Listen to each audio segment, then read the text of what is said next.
Cerita diawali di sebuah minimarket. Beberapa pencuri datang menjarah beberapa makanan ringan dan uang tunai di sana. Seorang wanita yang awalnya tidak tahu sedang terjadi pencurian, dengan santainya ia membayar belanjaannya di kasir. Setelah ia menyadarinya, wanita ini langsung menghajar pencuri-pencuri itu. Lalu scene berpindah ke sebuah pertunjukan balet. Setelah pertunjukan itu selesai, Min-hee temannya Ok-ju menelepon. Setelah sekian lama mereka tidak bertemu, Min-hee memintanya untuk menemui dirinya.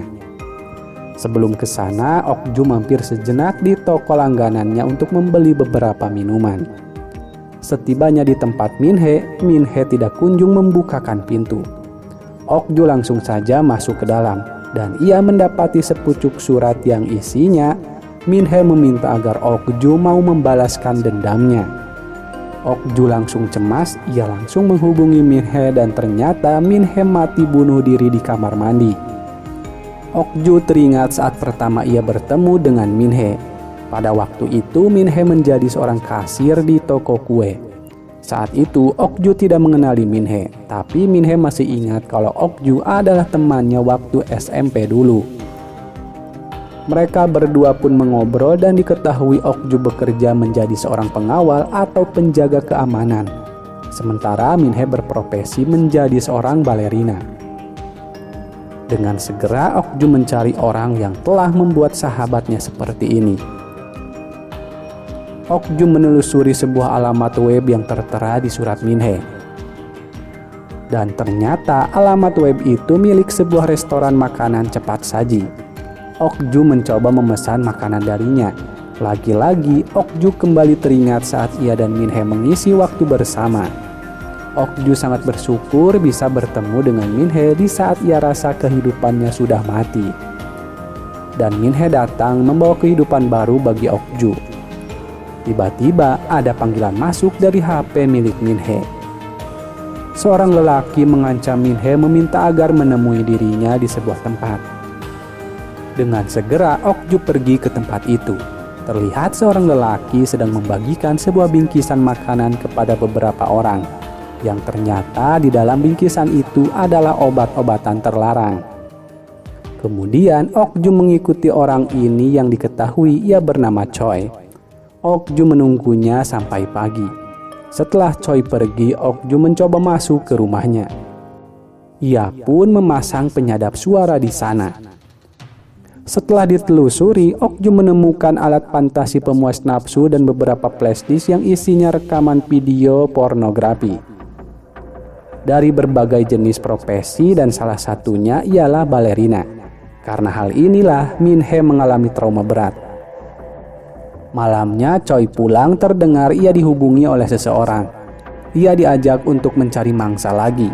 Ok-ju pun pergi ke sana dengan berpenampilan yang menarik perhatian. Benar saja, Ok-ju dilirik olehnya. Tanpa bertele-tele, Ok-ju langsung diajak pergi ke sebuah hotel. Dari pengalamannya, Ok-ju sudah tahu kalau si resepsionis dan Choi ini sudah saling mengenal. Mereka pun masuk ke kamar yang dipesan. Ok-ju tidak banyak bicara sementara Choi berusaha untuk mencairkan suasana. Lalu ia menawarkan sebuah minuman dan setelah meminumnya Ok-ju tergeletak pingsan. Saat ritual akan dilakukan, Ok-ju langsung bangun menyerang si Choi. Namun serangannya berhasil ditangkis. Mereka berdua berkelahi dan Ok-ju memenangkan perkelahiannya. Hampir saja ia membunuh Choi. Akan tetapi si resepsionis datang mengganggu. Saat ada kesempatan, Ok-ju berusaha melarikan diri dan ia dibantu oleh seorang wanita yang ada di kamar sebelah. Pagi harinya, bos dari Choi mempertanyakan uang dari mana yang didapat oleh Choi, sehingga Choi mampu membeli mobil mewah. Jadi, si Choi ini dipercayai untuk mengurus ciwi-ciwi yang akan mereka jual, dan bisnis mereka ini menjual narkoboy dan menjual ciwi-ciwi. Tapi Choi malah memanfaatkan para ciwi-ciwi ini dengan memproduksi video-video porno. Bosnya menginginkan agar Choi membawa kembali ciwi yang kabur dalam waktu 3 hari. Menurut pengakuan dari korban si Choi, mereka diancam agar tidak bicara kepada siapapun dan ia bersyukur Ok-ju datang ke sana sehingga ia bisa kabur. Di tempat lain, Choi menemui rekan kerjanya yang bernama Myung-sik. Si Choi menawarkan pekerjaan untuk memburu Ok-ju kepadanya dengan harga yang sangat besar. Beralih kepada Ok-ju, ia juga menemui rekan kerjanya. Ok-ju disuruh untuk kembali bekerja, namun ia mempunyai misi yang harus dituntaskan. Dan Ok-ju meminta perlengkapan ilegal darinya. Rekan kerjanya meminta Ok-ju untuk meminta bantuan polisi. Tapi Ok-ju tidak mau. Lalu Ok-ju dipertemukan dengan dua orang lansia yang akan menjual senjata yang dibutuhkan. Ok-ju pun memilih senjata tua yang tidak terlalu menarik baginya. Di tempat pencucian mobil, Myung-sik sedang menelpon dengan seorang detektif dan mereka membahas soal mobil Lamborghini yang sepertinya itu adalah mobil milik Choi. Rupanya yang sedang mencuci mobil ialah si Choi sendiri. Sementara itu, Ok-ju membersihkan senjata yang ia beli. Ok-ju tidak ingin terburu-buru untuk melancarkan aksi karena ia tahu musuhnya mungkin sudah lebih siap dari sebelumnya. Kemudian Ok-ju pun pergi keluar untuk membeli makanan. Saat Ok-ju kembali, wanita yang bersamanya tidak ada di rumah. Tiba-tiba dua orang asing menyerang Ok-ju. Beruntung Ok-ju berhasil melarikan diri. Paginya, Choi melapor kepada bosnya kalau ia telah membunuh wanita yang kabur waktu itu dan ia adalah si Ok-ju. Bosnya menyayangkan kenapa Choi membunuhnya. Bosnya ingin Choi menyelesaikan urusan pribadinya dan ia meminta untuk memasukkan pekerjaan sampingan Choi ke dalam jaringan bisnisnya. Namun Choi menolak.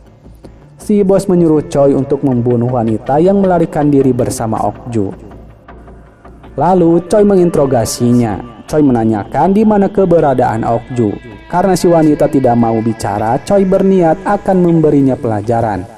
Scene beralih ke hotel. Dengan senyap, Ok-ju membunuh si resepsionis dan satu rekannya. Setelah mendapatkan info, Ok-ju bergegas pergi ke markas para penjahat. Dengan santainya Ok-ju menanyakan keberadaan temannya di hadapan mereka. Si bos tersenyum karena Choi telah membohonginya.